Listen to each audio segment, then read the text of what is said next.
जय साई राम, जय माँ वैष्णो देवी। आज आप सबके पास ये एपिसोड लेकर आई हूँ, भरोसा रख माता रानी पर। इस एपिसोड के माध्यम से मैं कुछ एक्सपीरियंसेस बताऊंगी और फिर हम उससे कुछ चीज़ों को डिराइव करेंगे। कुछ मैसेज है, स्पेशल मैसेज है आप सभी के लिए। सबसे पहले मैं आपको एक बात बताती हूँ। एक पंडित जी हैं, वो आज भी ज़िंदा हैं। वो जो व्यक्ति हैं, मैं उनका नाम यहाँ नहीं बोलूँगी, नाम बोलना उचित नहीं है। जब वो जीवित नहीं रहेंगे तब मैं उनका नाम बोलूँगी। वो ऐसे हैं कि वो जिस मंदिर में बैठते थे ना, तो जो हमारे पंडित जी थे वो कहते थे कि उनसे दूर रहिएगा, उनके पास मत जाइएगा, ठीक है। वो हमेशा अवेयर करते थे कि उस साइड ऑफ द मंदिर जो है ना, उधर मत जाइए, अवॉइड करिए। आपको आना भी है तो आप लंबा घूम के मेरे पास में आइए, मगर उस तरफ को क्रॉस मत करिए। तो अभी आपको तो पता है मेरा स्वभाव ऐसा हुलझुल वाला है कि मैं थोड़े टाइम तक तो सुनूंगी, थोड़े देर के बाद मेरे सवाल जवाब शुरू हो जाते हैं। और तब मैं थोड़ी और छोटी भी थी, तो थोड़ी उस वक्त उतना बुद्धि विवेक भी नहीं था। एक दिन मैंने पंडित जी से सवाल कर दिया। ये बात है 2010-11 के अराउंड की, ठीक है। मैंने उनसे पूछा कि पंडित जी, आप उन पंडित जी के पास जाने से क्यों रोकते हो। एंड एक और बात मैं बताती हूँ। एक बार मैं किसी हॉस्पिटल विज़िट की थी, तो वो पंडित जी वहाँ पर भी थे। तो ना मैं उनको देख के डर गई थी और मेरे दिमाग में था कि हमारे पंडित जी ने कहा है उनको मतलब ये नहीं करना है, उनकी तरफ नहीं जाना है। तो मैं काफ़ी डरी हुई थी और मुझे याद है मैं छुप भी गई थी। एंड समहाउ मुझे भी कुछ पॉजिटिव वाइब्स नहीं आती थी। छोटे बच्चों को इतना कुछ नहीं पता होता है, बट स्टिल एक होता है ना कि एक इनर इंस्टिंक्ट होता है, नहीं हमें नहीं जाना उनके पास। तो बस मैं उनके पास नहीं जाना चाहती थी। तो एक दिन मैंने उनको पूछा कि पंडित जी ऐसा क्यों है। मैंने भी पूछा, मेरे पेरेंट्स ने भी पूछा, हम सब ने पूछा कि ऐसा क्यों है। उन्होंने तब नहीं बताया, बट कुछ टाइम के बाद हमें रिप्लाई मिला। और ये स्टोरी मैं आज इसलिए शेयर कर रही हूँ कि वो रिप्लाई तो हमें बाद में मिला 17-18 में, और उसके इन फॉलो में अभी भी इस नवदुर्गा नवरात्रे से जस्ट पहले और भी कुछ मुझे पता चला। तब मैंने सोचा कि ये बात मैं आप लोगों के साथ ज़रूर शेयर करूँगी। तब हमें पंडित जी ने बताया कि ये ऐसे प्राणी हैं, मतलब इतने गंदे इंसान हैं कि ये ना मारण मंत्र करते हैं। आप देखना कि जब माता रानी की आप इस भक्ति में जाओगे ना, तो जैसे कि माँ बांग्ला मुखी हैं या 10 महाविद्या हैं, या इवन श्री दुर्गा सप्तशती जी में भी आपको मिलेंगे कुछ मंत्र होते हैं जो शत्रु के विनाश के लिए होता है, ठीक है। पंडित जी ने बताया कि ये इंसान ऐसे हैं कि ये ना सही लोगों के लिए, मतलब जो गलत लोग होते हैं ना, उनसे पैसे लेकर ये सही लोगों के लिए मारण मंत्र करते हैं। तब पंडित जी ने बस हल्का फुल्का मेरे पेरेंट्स को हिंट दिया होगा, मुझे नहीं बताया, और 17-18 में हमें बताया कि ये ना मारण मंत्र करते हैं। इन्होंने क्या किया था, एक लेडी है, ठीक है, मतलब जो पंडित जी ने अपने आँखों से देखा था, एक और तो बहुत सारा वो जानते थे क्योंकि वो वहीं रहते हैं, सालों से रहते थे। तो वो जो लेडी थी ना, उनके लिए बहुत मारण मंत्र किया था।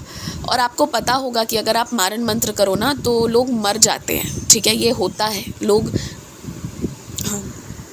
मर भी जाते हैं अगर आपने सही तरीके से किया तो। मगर मेरी माता रानी की इतनी कृपा थी, मेरी वैष्णो देवी की, कि वो लेडी मरी तो नहीं, लेकिन ना उनके नाम पे हो रहा था तो उसका प्रभाव उन पे ज़रूर पड़ा। उनके पूरे शरीर पर सफ़ेद दाग होना शुरू हुआ और बहुत ज़्यादा बीमार हो गई, बहुत ज़्यादा, और मेंटल स्ट्रेस बहुत ज़्यादा, घर में कलेश बहुत ज़्यादा, पेरेंट्स का सानिध्य उनके ऊपर से हट गया, पति का वॉयलेंस बढ़ गया, पति ने दूसरे अफेयर्स वगैरह कर लिए, ये सारी चीज़ें उनके साथ हुई। मतलब दुनिया का जितना गलत हो सकता था ना, वो उसी टाइम से शुरू हुआ। फिर भी वो सरवाइव कर गई, वो उस फेज़ को निकल गई। तो जब मुझे ये पता चला था ना, तब मुझे बहुत डर लगता था। और तब माता रानी मेरी लाइफ में थी भी नहीं, तो मुझे और डर लगता था। और माता रानी से तो मैं खैर, मैंने सच आप लोगों को एक्सपीरियंस भी बताया है कि मैं पहले माता रानी से बहुत डरती थी। स्पेशली काली माता से तो मैं बहुत ज़्यादा डरती थी। तो ये जो चीज़ हुई ना, ये घटना जब घटित हुई थी, इसके बारे में बताया तो उन्होंने बताया कि ये जो आदमी है ना, ये गलत लोगों से पैसे लेके सही लोगों को तंग करते हैं। अब क्या होता है ना, बहुत लोगों का जो ऑरा होता है वो बहुत स्ट्रॉन्ग नहीं होता, तो वो पड़ जाता है उन पे। और दूसरा ये भी कि जब कोई आदमी गलत कर रहा होता है ना, एक टाइम के बाद उसको ऊपर वाला छोड़ देता है कि तुमको जिस लिमिट तक गलत करना है तुम कर लो, अब तो तुम्हारा हिसाब किताब ही करना है मैंने। उसमें सही व्यक्ति थोड़ा सा पिसा जाता है। तो ये चीज़ हुई। उस वक्त के बाद ना मेरे मन में डर आ गया था इस मारण मंत्र से कि किसी ने अगर हमारे लिए कराया तो क्या होगा। एक मन में डर आ जाता है। और फिर हम सभी लोगों के जो रिश्तेदार होते हैं वो एक से बढ़कर एक होते हैं, तो एक आधा लोग बहुत बढ़े हुए चीज़ होते हैं, तो मन में एक डर भी आ जाता है। तो अभी हाल फिलहाल में पंडित जी ने बताया कि मैंने फिर से बोला उनको कि पंडित जी, उनके बारे में ज़िक्र हुई कि वो तो मारण मंत्र करते होंगे वगैरह वगैरह। तो पंडित जी ने मुझे बताया, कहा कि ना जो गलत पूजा करता है ना उसके साथ बहुत गलत होता है। पता है उनकी क्या स्थिति है? उनके पास क्लाइंट्स तो हैं, मैं उनको क्लाइंट ही बोलूँगी, मैं उनको भक्त नहीं बोल सकती, ठीक है। खुद गलत होके गलत पूजा करा रही है। क्लाइंट भी अच्छा ही शब्द है, मुझे क्लाइंट शब्द को भी ख़राब नहीं करना चाहिए। एडवोकेट्स के पास क्लाइंट आती हैं, बहुत लोगों के पास क्लाइंट आते हैं। तो उनके जो वो लोग आते हैं ना पैसे देकर पूजा कराने, इतने सारे लोग उनसे जुड़े हुए हैं। लेकिन पंडित जी ने बताया वो आदमी कंगाल हो गया है, पूरी तरह कंगाल। उसके पूरे शरीर में सफ़ेद दाग हो गया, उसका चेहरा खोजना पड़ेगा कहीं पे मिलेगा या नहीं। दुर्बल हो गया है, ठीक है। और जितने उसके आते थे क्लाइंट्स वो सब पता नहीं कहाँ ओझल। और इतने सारे होते हुए भी वो आदमी अपना रोटी कपड़ा नहीं पूरा कर पा रहा है, ठीक है। ये था पहला अनुभव।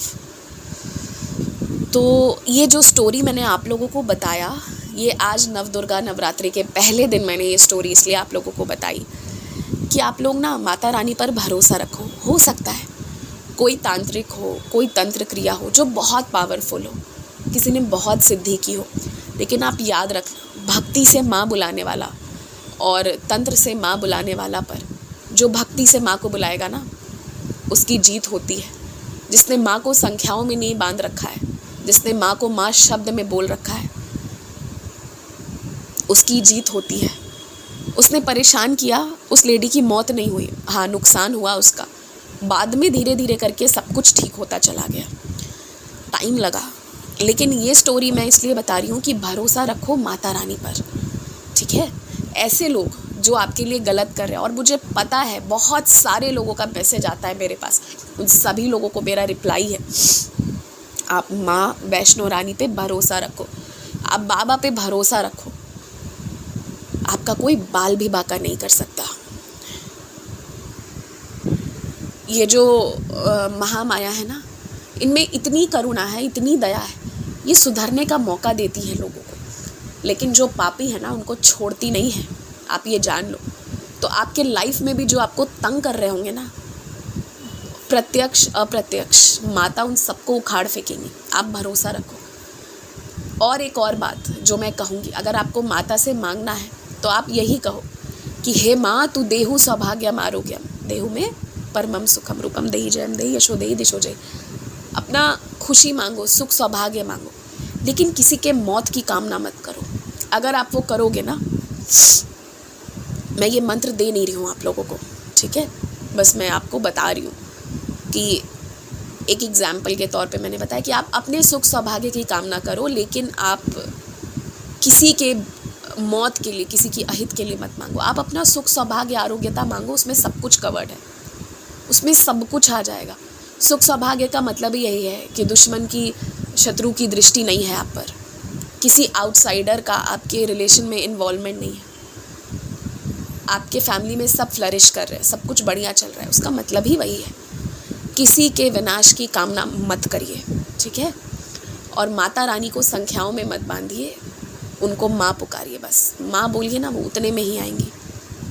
ये दो चीज़ों का ध्यान रखिए। और आपको एक और बात मैं बताती हूँ, अगर आप माता के इस मारण मंत्रों का प्रयोग करेंगे ना, क्योंकि अभी यूट्यूब पे खुल के मिलता है, उसका दुष्प्रभाव तुरंत पड़ता है, याद रखिएगा, तुरंत पड़ेगा। क्योंकि जिसको माता के डिज़ाइंड वे में सज़ा मिलना है उसको आप पहले सज़ा दिला रहे हो। आप माता के उस चक्र को ख़राब कर रहे हो जो माता ने चक्रव्यूह रचा है, तो आपको उसकी सज़ा मिलेगी। आप ये देख लेना, आपको सफ़र करना पड़ता है। तो मैं ये एक तरह से अलर्ट भी कर रही हूँ और मैं ये भी कह रही हूँ कि जब भी घबराहट हो ना, आप माता की तरफ दृष्टि डाल कर देखिए, उनकी आँखों को देखिए। प्रेम भी है और क्रोध भी है, दोनों एक साथ है। ऐसा देखा है किसी को? किसी की आँखों में प्रेम भी हो, क्रोध भी हो, सब हो, एक साथ हो, इकट्ठे हो। सिर्फ ये मेरी माता रानी में है। प्रेम है अपने बच्चों के प्रति, क्रोध है पापियों के प्रति। छोड़ दो, उनको करने दो, आप मत पड़ो उसमें। और ना माता को संख्याओं में बांधो, कोई सिद्धि करने की ज़रूरत नहीं।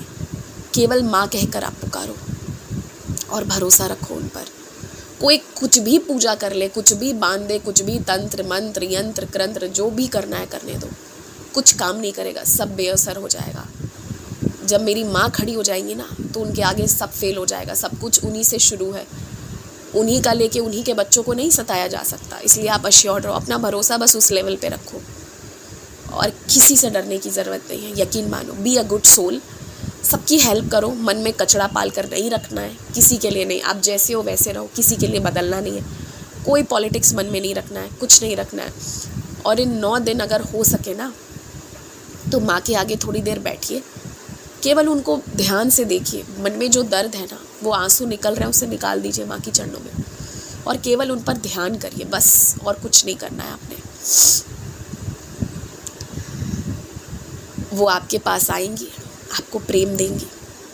और भी एक्सपीरियंसेस हैं माता के, वो मैं आगे के एपिसोड में शेयर करूँगी। और अगर आप भी कुछ इन 9 दिनों में माता का कुछ शेयर करना चाहते हो तो आप बिल्कुल बताओ। ये नहीं है कि बाबा का चैनल है तो हम माता के बारे में जिक्र नहीं कर सकते। हम बाबा को साई माँ भी तो कहते हैं। तो आपको भी अगर माता ने कोई लेसन दिया है या कुछ बताया है तो आप बिल्कुल शेयर कर सकते हो। इसी के साथ जय माँ वैष्णो देवी।